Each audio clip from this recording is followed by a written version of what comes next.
Here's a mid-project walkthrough of the entire house.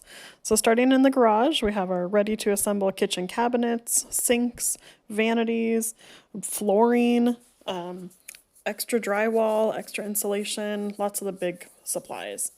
So as we go inside here, you can see the banister is gone. We're getting ready to do the half-wall bookcase here soon. My brother is washing the ceiling and the walls with some TSP, because again, that task took forever. I was really happy as we started switching out the lights later, because these lights were really ugly.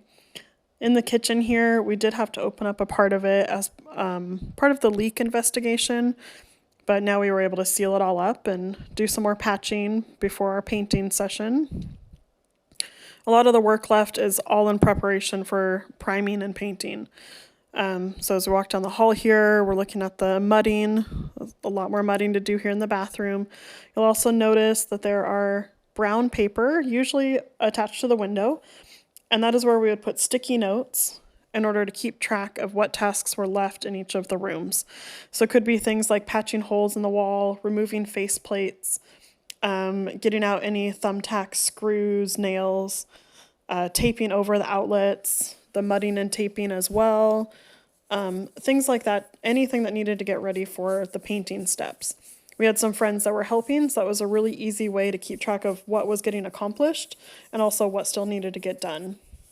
So things are looking pretty good, taking those steps. So we're going to head downstairs, just investigating above the door and everything like that. Previous owners didn't paint all the way up to the ceiling in that corner.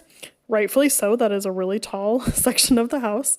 So we will be able to paint all the way up there with the 10-foot ladder we have.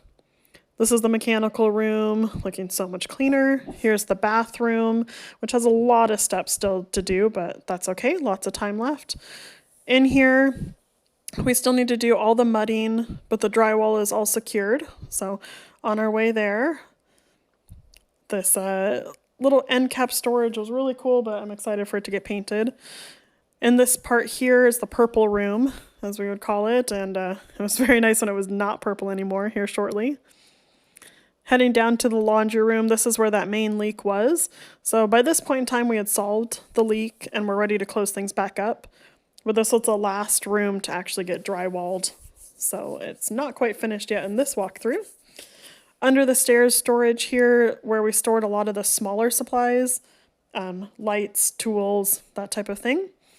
Here in the living room downstairs, we still have a lot more mudding to do, but it's probably one of the most finished sections of the entire house.